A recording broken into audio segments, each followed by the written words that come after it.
Hello everyone, welcome to my channel. So here we are continuing the transportation problem of operation research. और last video में हम लोगों ने transportation problem का जो फर्स्ट जो चार मेथड्स है to find initial basic feasible solution वो हम लोगों ने देखा है। एक मेथड और है उसमें एंड जो हम आज देखेंगे दैट इज वैम और वोगल्स अप्रोक्सीमेशन मेथड।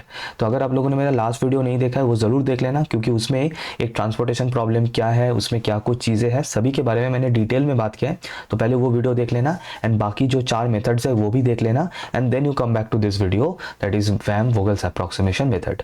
और लास्ट वीडियो में नॉर्थ वेस्ट कॉर्नर मेथड भी मैंने सिखाया उसमें, और नॉर्थ वेस्ट कॉर्नर मेथड से जस्ट लास्ट ईयर में ऑपरेशन रिसर्च का जो पेपर था 7th सेमेस्टर में जो क्वेश्चन आया था वो भी मैंने सॉल्व करके दिया इन द लास्ट वीडियो। सो जरूर देख लेना, लिंक मिल जाएगा डिस्क्रिप्शन में, चैनल में प्लेलिस्ट तो बना हुआ है और आई बटन में भी मिल जाएगा, इधर इस साइड में आई बटन में मिल जाएगा लिंक। ठीक है, अच्छा तो स्टार्ट करते हैं वैम। अच्छा तो ये देखो यहाँ पे लिखा हुआ है ऑलरेडी, इट इज रिटन कि वैम ये जो मेथड है Vogel's approximation method also known as unit cost penalty method, लेकिन ये मोस्टली जाना जाता है with the name of VAM. ठीक है, क्वेश्चन में भी हम लोग यही नाम ज़्यादा देखेंगे वैम।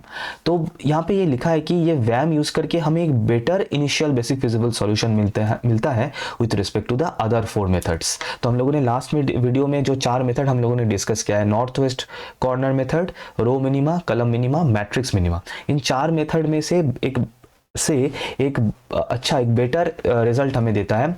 जो इनिशियल बेसिक फिजिबल सॉल्यूशन, जो प्राइमरी सॉल्यूशन हम निकाल रहे हैं ना, उसका एक बेटर आंसर हमें देता है ये मेथड वोगल अप्रोक्सीमेशन मेथड। और वो क्यों? क्योंकि जो प्रीवियस जो भी जितना भी मेथड्स था उसमें हम लोग कंसंट्रेट कर रहे थे ना कोई भी रो या फिर कलम के जो मिनिमम सिंगल जो मिनिमम कॉस्ट है, एक मिनिमम जो कॉस्ट है उससे हम लोग स्टार्ट कर रहे थे। वेयर एज वैम किस चीज़ के ऊपर कंसंट्रेट करता है? कोई भी रो या फिर कोई भी कलम का जो 2 मिनिमम कॉस्ट है उनका जो डिफरेंस है, डिफरेंस ऑफ 2 मिनिमम कॉस्ट, उसके ऊपर कंसंट्रेट करता है वैम।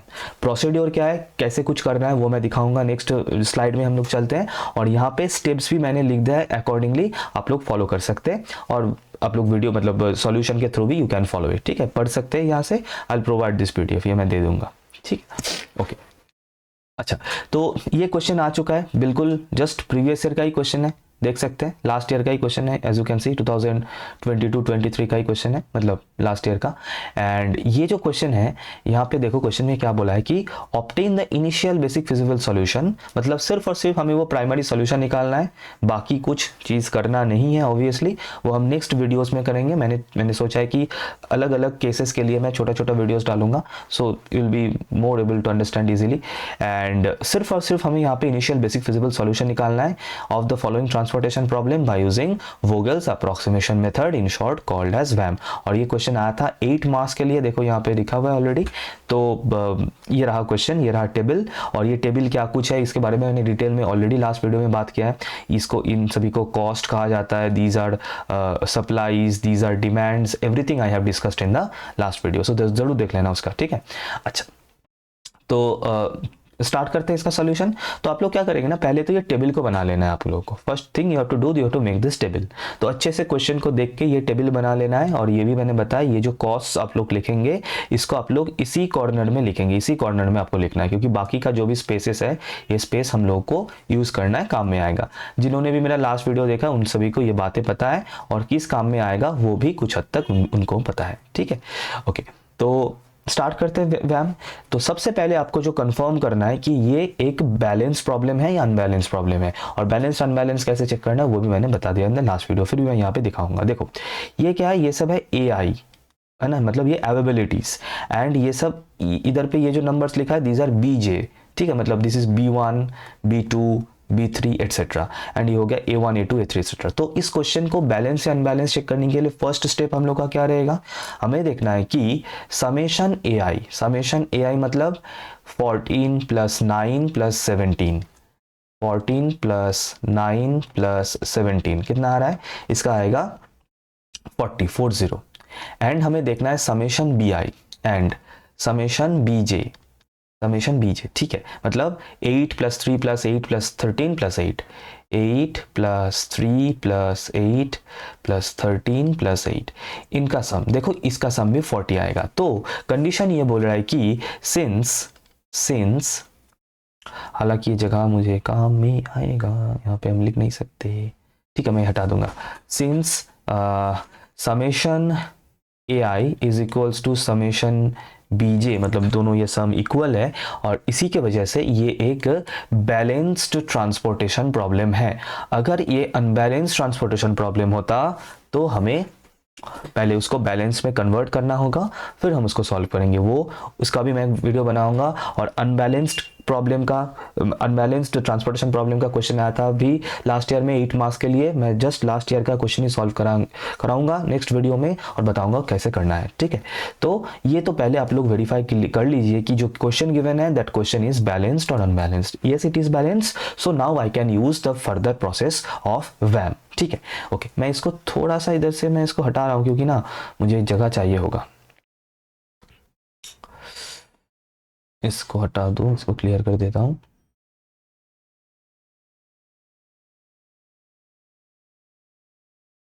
अच्छा एक काम करते हैं, वेट,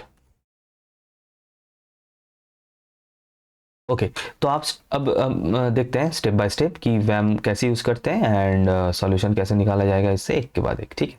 तो मैं स्टार्ट कर रहा हूँ। देखो पहला फर्स्ट काम क्या है, फर्स्ट आपको देखना है कि फर्स्ट रो से स्टार्ट करो, ठीक है। इस रो से हम लोग स्टार्ट करते हैं, बैलेंस्ड पहले देख लिया, अब मैं उसके बाद कंटिन्यू कर रहा हूँ। तो हमें देखना है कि ये फर्स्ट रो में जो लोएस्ट दो एंट्रीज है, दो कॉस्ट है, लोएस्ट कॉस्ट, दोनों दो लोएस्ट कॉस्ट वो कौन कौन सा है। तो अगर हम लोग इस फर्स्ट रो को देखें, फर्स्ट रो O1 ऑरिजिन 1, इसको अगर हम देखें तो इसमें 10 और 11, ये दोनों 11 में से कोई भी एक 11 आर टू मिनिमम कॉस्ट्स। तो इनका जो डिफरेंस है 11 माइनस 10, 11 माइनस 10 जो डिफरेंस है वो हमें इस 14 के ब्रैकेट में लिखना है, दैट इज 1। क्लियर है। Similarly second row, next row को देखना है, फिर मुझे देखना है कि यहाँ पे दो लोएस्ट कॉस्ट कौन सा है। एक तो सर 5 मुझे दिख रहा है एंड सेकेंड लोएस्ट है 7। अब इन दोनों का डिफरेंस क्या है, 7 माइनस 5 2, जो मैं लिख दूंगा इस 9 के बगल में in first bracket, something like this. फिर थर्ड रो में दो लोएस्ट कॉस्ट है, ये दोनों 11 है लोएस्ट कॉस्ट, तो इनका जो डिफरेंस होगा वो होगा 0, जो कि मैं लिख दूंगा 17 के बगल में, समथिंग लाइक दिस। अच्छा नेक्स्ट है, अब सेम काम करना है फॉर द कलम्स। अब D1 के लिए देखूंगा, तो अगर मैं इन कलम्स को देखूं तो ठीक है, कोई दूसरा इंक यूज करते हैं तो और इसको हटा देते हैं जल्दी से। चलो तो अगर मैं फर्स्ट कलम का देखूं तो वीडियो को पॉज करके खुद से करो, खुद से कर लो, फिर मेरे साथ वेरीफाई कर लेना। तो अगर हम देखेंगे तो यहाँ पे जो लोएस्ट कॉस्ट है, एक तो हो गया 5 और एक हो गया 10, तो 10 माइनस 5 मतलब 5, इसको मैं लिख दूंगा ऐसे ब्रैकेट में 8 के साइड में। देन उसके बाद 10 and 12 are two lowest costs in D2 second column में, एंड इनका डिफरेंस है 2, जो कि मैं लिखूंगा यहाँ पे 3 के बगल में। देन उसके बाद 7 एंड 13 जिनका डिफरेंस है 6, जिसको मैं लिखूंगा फर्स्ट ब्रैकेट में यहाँ पे 8 के साइड में। अच्छा अब इसके बाद 8 एंड 11, दोनों दो 11 में से कोई भी 11 हम लोग लेंगे तो डिफरेंस सही आएगा, दैट इज सेम ही आएगा, that is 3। And same goes for fifth column as well, 8 and 11 and the difference is 3। तो ये हम लोग का फर्स्ट स्टेप हो चुका है, खत्म, डन, ठीक है। फर्स्ट स्टेप हम मेरा हो गया। अब क्या देखना है, अब मुझे देखना है कि नेक्स्ट काम जो हमें करना है, नेक्स्ट हमें देखना है कि ये जो ब्रैकेट में, फर्स्ट ब्रैकेट में हमने जितना भी क्वांटिटीज लिखा है ना, जो भी हम लोगों ने लिखा है ना, इनमें से हाईएस्ट कौन सा है, फर्स्ट ब्रैकेट में जो भी नंबर्स दिख रहा है आप लोगों को, इनमें से हाईएस्ट कौन सा है। तो मैं दिख सकता हूं ये जो 6 है, this is the highest one. तो हम लोग स्टार्ट करेंगे यहां से, विद दिस D3 कलम विल स्टार्ट द कैलकुलेशन और will start the allocation. Allocation start होगा इस कलम से, ठीक है। अच्छा अब वही सेम चीज देखना है कि मिनिमम कॉस्ट कौन सा है।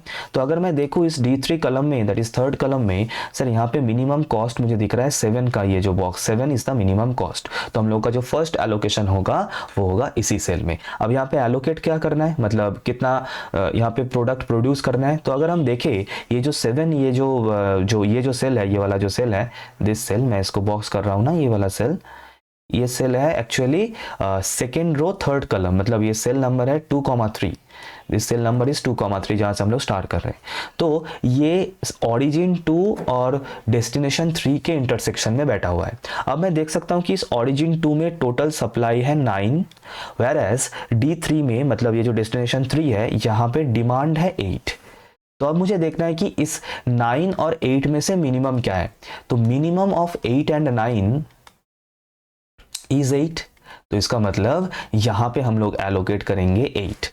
तो जैसे ही मैं यहाँ पे एलोकेट 8 कर दूंगा तो ये डेस्टिनेशन 3 है, इसका टोटल जो डिमांड है 8, ये फुलफिल हो जाएगा। और जैसे ये फुलफिल हो रहा है, इसको एक पेंसिल से ऐसे काट दे सकते हैं, थ्रू कर देना है, पेंसिल थ्रू करके ऐसे ऐसे डैश लाइन से इसको काट देना है। दैट मीन्स कि ये जो D3 है, इसका डिमांड, टोटल डिमांड फुलफिल हो चुका है, डन। एंड जैसे ही ये जो O2 जिसमें 9 टोटल यूनिट्स अवेलेबल था, वहां से मैं 8 यूनिट्स प्रोड्यूस कर चुका हूं, डिलीवर कर चुका हूं डेस्टिनेशन 3 में। तो इस 9 में से अभी बचा क्या मेरे पास सर? मेरे पास 8 बचा है, और ये 8 जो डिमांड था D3 में, ये कंप्लीट हो चुका है। तो हम लोग चलेंगे नेक्स्ट स्टेप में। अब नेक्स्ट स्टेप में चलेंगे, और नेक्स्ट स्टेप में जाने के लिए ये जो फर्स्ट जो हमें मिला है ना, फर्स्ट कैलकुलेशन, इसको एक ऐसे लाइन से सेपरेट कर देंगे, समथिंग लाइक दिस। ये हम लोगों का फर्स्ट और second step, what ever you can say, is completed हो गया। अब फिर से वही सेम, मतलब ये कलम जा चुका है, ये कलम को छोड़ के ये कलम पूरा कंप्लीट हो चुका है। अब इसको छोड़ के बाकी जितना भी सेल्स है, बाकी जो पोर्शन है मैट्रिक्स का, जो सेल्स बचा हुआ है, उनमें से वही सेम काम करना है। जैसे कि पहले तो ये जो जितना भी डिमांड और सप्लाई जो था, उसको पहले लिख लो। मैंने 8, यहाँ पे 3, फिर इसके नीचे 13, एंड यहाँ पे 8, एंड यहाँ पे 14 अवेलेबल था, 14, एंड यहाँ पे 17। ठीक है, ये हो गया। ये मैं इसको हटा देता हूं, ये बीच में आएगा वरना।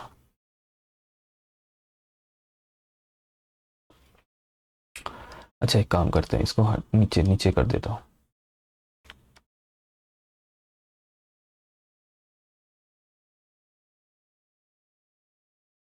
ओके, तो अब इसके बाद नेक्स्ट स्टेप में मैं कंटिन्यू करूंगा, वही सेम प्रोसीड्योर अब कंटिन्यू करते जाना है, सेम प्रोसीड्योर अभी कंटिन्यू होगा। जैसे कि अच्छा, अब देखो, तो अभी वही सेम, अब देखेंगे D1, अच्छा यहाँ से स्टार्ट करते हैं O1 से। फिर से ये जो फर्स्ट रो है, अभी फर्स्ट रो में जो जो जो बॉक्सेस अभी बचा हुआ है, ये जो कैंसिल हो चुका है, इसको हम लोग अभी नहीं देखेंगे, ठीक है। तो ये अभी जो ये फर्स्ट रो है, इसमें 2 मिनिमम कॉस्ट कौन कौन सा है सर? एक तो हो गया 10 और एक हो गया 11, वही सेम। तो यहाँ पे फिर से लिखेंगे हम लोग 1 ब्रैकेट में। अच्छा, फिर इसके बाद सेकेंड रो को देखेंगे, दो जो मिनिमम कॉस्ट है, अभी कौन सा? ये 7 पहले था, ये अभी जा चुका है, तो अभी एक है 5 और सेकेंड है 8, दोनों 8 में से कोई भी एक 8, तो यहाँ पे हो जाएगा उनका difference, that is 8 - 5, that is 3। अच्छा, फिर थर्ड रो में अभी फिलहाल फिर से 2 11 अभी भी बचा हुआ है और इनका डिफरेंस है 0, तो यहाँ 17 के बगल में हम लोग लिख देंगे 0, ठीक है। अच्छा, यहाँ पे भी सेम चीज करना है। तो अभी अगर हम लोग फर्स्ट कलम को देखेंगे, जो फर्स्ट कलम है, ये फर्स्ट कलम में देखना कि 2 मिनिमम कॉस्ट कौन कौन सा है। 2 मिनिमम कॉस्ट है 5 एंड 10, है ना, तो इनका डिफरेंस क्या है? 10 - 5, तो 5, ठीक है। फिर यहाँ पे भी सेम 10 एंड 12, डिफरेंस है 2, एंड यहाँ पे भी same 3 is the difference, and यहाँ पे भी 3 इज द डिफरेंस, ठीक है। तो फिर से वही सेम प्रोसीड्योर। अब देखना, ये ब्रैकेट में जितना भी नंबर्स है फिलहाल, इनमें से हाईएस्ट नंबर कौन सा है? ब्रैकेट में हाईएस्ट नंबर कौन सा दिख रहा है सर? दिख रहा है ये 5 इज द हाईएस्ट नंबर।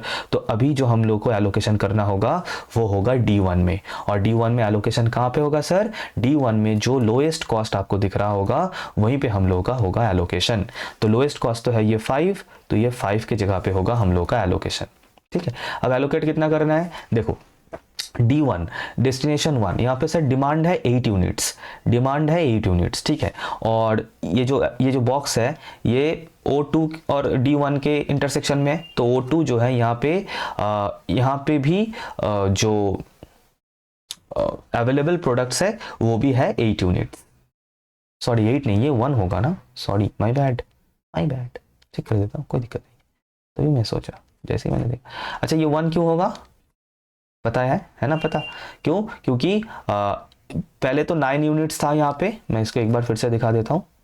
हाँ, यहाँ पे 9 यूनिट्स था शुरू में, अवेलेबल प्रोडक्ट्स 9 यूनिट्स था। उस 9 यूनिट्स में से 8 यूनिट्स जा चुका है यहाँ पे, तो 9 यूनिट्स में से 8 यूनिट जा चुका है, तो बचा कितना सर? 1 यूनिट। अब ठीक है, चलो ओके। तो हाँ, तो क्या है, हाँ, तो ये ओरिजिन जो 2 है, O2, यहाँ पे सर अभी अवेलेबल यूनिट्स तो सिर्फ और सिर्फ 1 है, हालांकि D1 में डिमांड है 8। तो अब मुझे देखना है कि इन दोनों में से मिनिमम कौन सा है, मतलब minimum of 1 and 8 and it is 1, 8 और 1 में से मिनिमम 1 ही है, तो ये यहाँ पे एलोकेट हो जाएगा 1।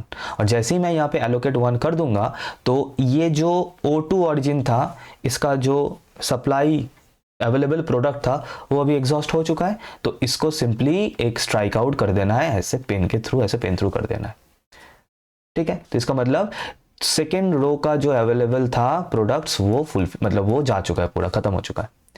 ठीक है, और जैसे यहाँ से इसका मतलब इसका काम हो चुका है खत्म, इसको मैं काट दूंगा नेक्स्ट स्टेप के लिए, और इस 8 में से 1 यूनिट जा चुका है, तो बचा कितना, 8 - 1 7 यूनिट्स। ठीक है, तो अब हम लोग करेंगे नेक्स्ट स्टेप, फिर से एक लाइन से ऐसे इसको सेग्रीगेट कर देना है नेक्स्ट स्टेप को, राइट। ओके, अब फिर से वही सेम काम, अभी माइनस करेंगे, यहाँ पे होगा 2, यहाँ पे होगा 2, अच्छा थर्ड, पहले ये लिख दो, कॉपी पेस्ट कर दो कॉस्ट्स जो भी बच रहा है इसी जगह पे, फिर उसके बाद वही सेम प्रोसीड्योर 3 3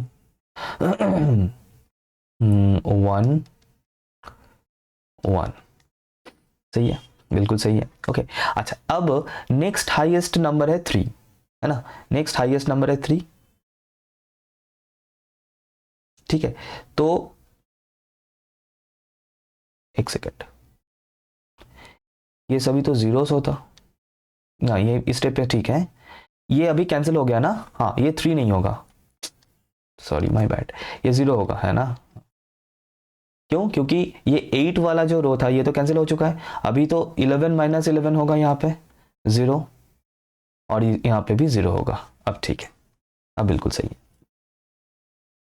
ठीक है, और हाँ, तो अभी हम लोग, अब देखो, अब अगर हम लोग इस ब्रैकेट में हाईएस्ट नंबर देखें तो वो हाईएस्ट नंबर है 2, लेकिन ये 2 दो जगह पे है, एक तो यहाँ पे, एक यहाँ पे, तो आप दोनों में से किसी के लिए जा सकते हैं, एनीवन। ये भी मैं मतलब लास्ट वीडियो में बता चुका हूँ कि कोई हार्ड एंड फास्ट रूल नहीं है कि इसके लिए 7 के लिए जाना है या फिर 3 के लिए, you can go for anyone, arbitrarily कोई भी नंबर आप चूज कर सकते हैं। So for example I am going for this one, आप लोग अगर चाहते तो इस 3 के लिए भी जा सकते थे, सेम आंसर आता अगर आना है तो।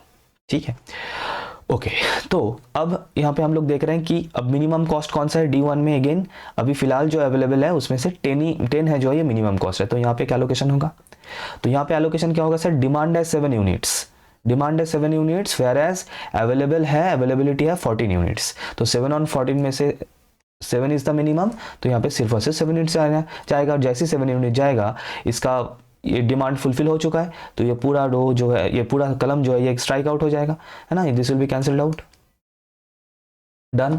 और इस 14 में से 7 यूनिट्स जा चुका है, तो बचा कितना फिलहाल 7 यूनिट्स, तो फिर से एक और बार इसको हम कंटिन्यू करेंगे सेम वे में। कहाँ तक करना है, जब तक सब रिक्वायरमेंट्स फुलफिल ना हो जाए, दैट इज सभी डिमांड्स फुलफिल ना हो जाए, एज वेल एज जितना भी अवेलेबल प्रोडक्ट्स है वो भी सब डिलीवर ना हो जाए, तब तक हम इसको कंटिन्यू करना है। ठीक है, ओके, अब देखते हैं, तो जो पोर्शन अभी बच रहा है वही सेम प्रोसीड्योर, पहले कॉस्ट मतलब ये जो 3 13 8 ये जो है अवेलेबिलिटी एंड डिमांड्स, इसको मैं पहले लिख दूं। अच्छा, अब फिर से वही सेम काम, तो यहाँ पे होगा 2, यहाँ पे अभी भी 0 ही होगा, ये भी 0 होगा, बहुत प्यारा। अब यहाँ पे कितना होगा सर, 11 - 11, तो ये भी अभी 0 हो जाएगा, सही है। अच्छा, और ये भी 0 हो जाएगा, बहुत बढ़िया।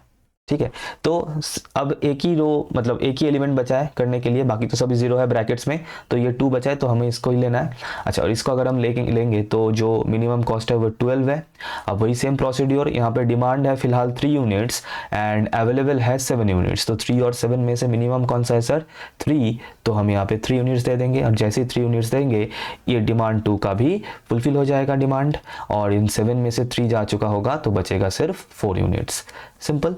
तो ये भी अभी जा चुका है पूरा, ये कलम का इसका खत्म हो चुका है काम, तो अभी फिर से वही एक बार फिर से कर लेंगे हिसाब किताब कितना हो रहा है,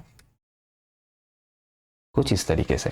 तो इसमें भी 0 बचेगा, 11 - 11 17, यहाँ पे भी 0 ही बचेगा, 11 - 11, यहाँ पे भी 13 में 0 बचेगा, 8 में भी 0 बचेगा। तो देखो अभी सभी जीरोज ही खाली बचा है और बाकी कुछ है नहीं।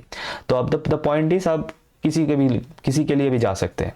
ठीक है, अब देखो अगर मैं इस D4 कलम को देखूँ तो, ठीक है, तो यहाँ पे दोनों ही 11 है, दोनों, इसका मतलब मिनिमम तो कुछ 11 और 11 में मिनिमम तो 11 मतलब मैं किसी भी 11 में प्लॉट कर सकता हूँ। और देना कितना है सर मुझे, अगर मैं इस 11 में दे रहा हूँ, अगर मैं सपोज यहाँ पे मैं एलोकेट करना चाहता हूँ, ठीक है, तो यहाँ पे अवेलेबल कितना है देखो, मतलब अवेलेबल है 4 यूनिट्स, वेर एज चाहिए मुझे टोटल 13 यूनिट्स, डिमांड तो 13 यूनिट्स का है, डिमांड 13 यूनिट्स का है। इस 13 को मैं थोड़ा सा क्लीन करके लिखता हूँ, ठीक है, लेकिन अवेलेबल है 4 यूनिट्स, तो 13 और 4 में से ये 13 और ये 4 में से मिनिमम तो 4 ही है, तो मुझे यहाँ पे 4 यूनिट्स देना है, ठीक है। तो ये 13 में से जैसे ही 4 चला जाएगा बचेगा कितना सर 9, और देखो ये 9 यूनिट्स फुलफिल करने के लिए सिर्फ एक ही प्लॉट खाली है, और जो कि है ये वाला जगह, यहाँ पे मैं दे दूंगा इस तरीके से, ठीक है। अच्छा, और यहाँ पे और जैसे मैंने यहाँ पे इसको दे दिया 4 यूनिट्स, तो ये भी खत्म हो चुका है, इसका काम हो गया खत्म, ठीक है। और ये 8 जो है, ये डिमांड जो 8 है D5 में, ये देने के लिए और प्लॉट करने के लिए, एलोकेट करने के लिए एक ही जगह खाली है, जो कि ये वाला। और जैसे ही मैं ये 8 यहाँ पे मैं पुट कर दूंगा, तो ऑटोमेटिकली 9 + 8 टोटल 17 यूनिट्स, इसका ये टोटल 17 यूनिट्स भी ऑटोमेटिकली फुलफिल हो जाएगा, क्लियर हो जाएगा, ठीक है। तो मेरा ये जो टोटल सॉल्यूशन है ये खत्म हो चुका है, डन हो चुका है, ठीक है। और कैसे पता करें कि ये डन हो चुका है, तो उसके लिए एक काम करना, एक फ्रेश टेबल बनाना इससे। ये तो ऐसे ही बनेगा, ये ऐसे हो जाएगा, ये सब कुछ यहाँ पे होगा, इसको इरेज मत कर देना, मैं कर रहा हूँ, ठीक है, मैं कर रहा हूँ, लेकिन आप लोगों को नहीं करना है। तो मैं एक फ्रेश टेबल यहाँ से बनाना, अगर आप लोग कंफर्टेबल है इसी टेबल में तो ठीक है, क्योंकि इस क्वेश्चन में हमें सिर्फ और सिर्फ इनिशियल बेसिक फिजिबल सॉल्यूशन निकालने बोला है। तो if you are okay with this table then you can go for it, otherwise I will suggest कि इससे एक फ्रेश टेबल बना लेना कुछ, और इसके फ्रेश टेबल जो बनेगा वो कुछ इस तरीके से दिखेगा। मैं सिर्फ और सिर्फ ये जो हम लोगों ने काटा था ना चीज़ों को, मैं उसको हटा रहा हूँ और कुछ नहीं, उसको हटा रहा हूँ और कुछ नहीं, ठीक है। अच्छा, तो और ये मैं क्यों हटा रहा हूँ, मैं बता रहा हूँ किसके लिए, ताकि मैं एक बार वेरीफाई कर सकूँ जो जितना मतलब जो भी जगह पे जितना डिमांड्स वगैरह था या फिर जो टोटल सप्लाई था वो सब कुछ फुलफिल हो गया कि नहीं हो गया, ये वेरीफाई करने के लिए मैं इसको क्लियर कर रहा हूँ एक बार। देखो अब मेरे साथ एक बार देख लेना पूरा ये जो सभी एलोकेशंस हैं ये बिल्कुल परफेक्ट बना है कि नहीं बना है। यहाँ पे 8 है। अच्छा देखो, तो अगर हम लोग ये फर्स्ट कलम देखें D1 देखें, तो यहाँ पे मुझे टोटल डिमांड है 8, तो 7 + 1 8, डन है, बहुत बढ़िया। सेकंड हम देखें 3 यूनिट्स, डन है। यहाँ पे टोटल चाहिए डिमांड D3 में 8 यूनिट्स, तो 8 यूनिट्स यहाँ पे एलोकेटेड है, डन है। अच्छा, टोटल मुझे D4 में चाहिए 13 यूनिट्स, 4 यूनिट्स यहाँ पे, 9 यूनिट्स यहाँ पे, टोटल ऐड करेंगे तो 13 यूनिट्स, डन है। अच्छा, D5 में मुझे चाहिए टोटल 8 यूनिट्स, तो यहाँ पे प्लॉटेड है, 8 यूनिट्स एलोकेटेड है, डन है, ठीक है। अच्छा, अब हम देखते हैं कि O1 का सब सामान डिलीवर हो चुका है कि नहीं हो चुका है। तो अवेलेबल था टोटल 14 यूनिट्स, तो 7 + 3 + 4, हाँ 14 यूनिट्स, तो रो 1 के लिए डन है, ऑरिजिन 1 के लिए बिल्कुल डन है। सेकंड ऑरिजिन 2 में टोटल अवेलेबल था 9 यूनिट्स, देख लेते हैं कि 9 यूनिट्स डिलीवर हो चुका है कि नहीं हो चुका है। हाँ सर, 1 + 8 9 यूनिट्स, डन है। एंड O3 में 17 यूनिट्स एंड 9 + 8 17 यूनिट्स, तो सभी डेस्टिनेशंस एंड ऑरिजिन्स के लिए पूरा हिसाब बिल्कुल इक्वल हो चुका है। एंड हम बोलेंगे कि ये हम लोगों का इनिशियल बेसिक फिजिबल सॉल्यूशन हमें मिल चुका है। और सॉल्यूशन को कैसे लिखना है वो मैं बता रहा हूं, देखो। So the initial basic feasible solution is, कहां पे लिखे, कहां पे, जगह ही तो नहीं है। अच्छा, मैं नीचे यहां पे लिख रहा हूं, ठीक है। The initial basic feasible solution is, in short लिखा है, ठीक है। कैसे लिखना है, ये एलोकेशंस जिस सेल्स में है ना उसी सेल्स का एलोकेशंस लिख देना। जैसे कि ये 7 कौन सा सेल है, फर्स्ट रो फर्स्ट कलम, तो x11 = 7। फिर मैं इस 3 को लिखना चाहता हूं, ये कौन सा है, देखो फर्स्ट रो सेकंड कलम, इसका मतलब x12 = 3। फिर ये 1 को लिखेंगे हम लोग, ये कौन सा है, x21 = 1। और फिर और क्या है, x14 = 4, x2 3 equals to 8, 3 4 equals to 9, x3 5 equals to 8। तो ये हो चुका है हम लोग का जो अलॉटमेंट हम लोग लिख दिया हम लोगों ने। अच्छा, अब इसके बाद कॉस्ट भी निकालना है ना। तो कॉस्ट जो आएगा वही सेम प्रोसीड्योर है, मैं दिखा देता हूँ, लेकिन उसके पहले जरा चेक कर दो ये नॉन डिजेनरेट या डिजेनरेट सॉल्यूशन है।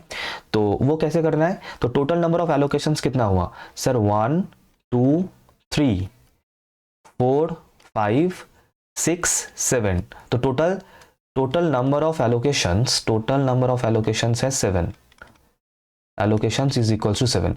हमें देखना है कि m प्लस n माइनस 1 के साथ ये इक्वल हो रहा है कि नहीं हो रहा है।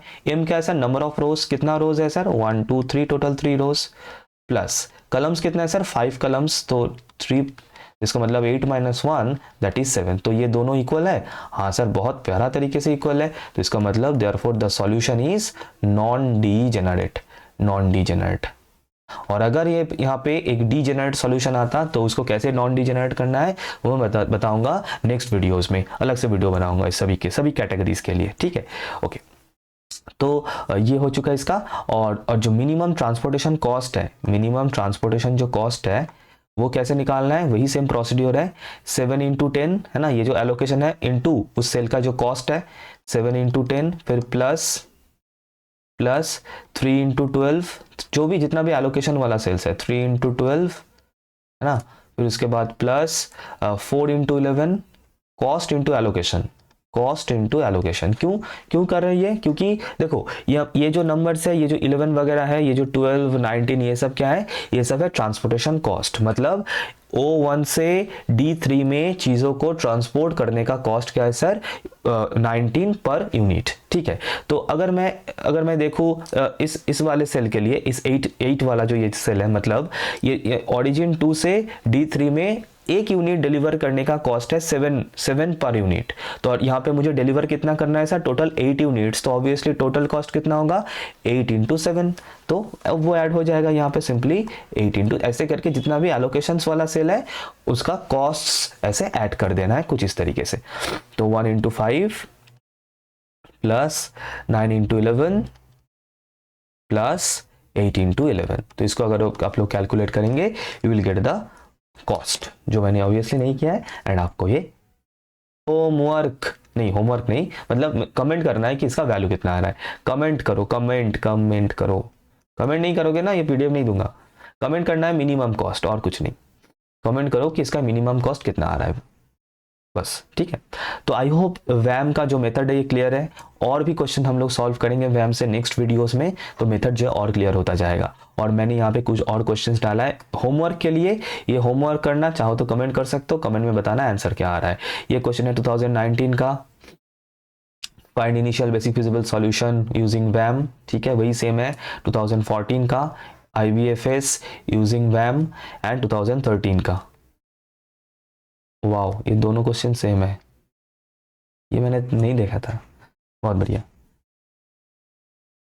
और ये 2013 का, ये भी initial basic feasible solution using VAM, ठीक है। ये 19 वाला क्वेश्चन, मतलब ये 19 14 ये दोनों ये क्वेश्चन हम लोग सॉल्व करेंगे ऑल्टरनेटिव सॉल्यूशन वाला वीडियो में। तो अगर इसका सॉल्यूशन देखना है, आंसर पता करना है, तो ऑल्टरनेटिव सॉल्यूशन वाला जो वीडियो बनेगा इसी सीरीज में वो आपको देखना है, ठीक है। तो इस वीडियो के लिए इतना ही लग रहा हूँ, है ना। लाइक कर देना अगर समझ में आ रहा है चीज़ें, कमेंट करना, शेयर करना दोस्तों के साथ, एंड सब्सक्राइब अगर अभी तक नहीं किया है तो ज़रूर कर लेना।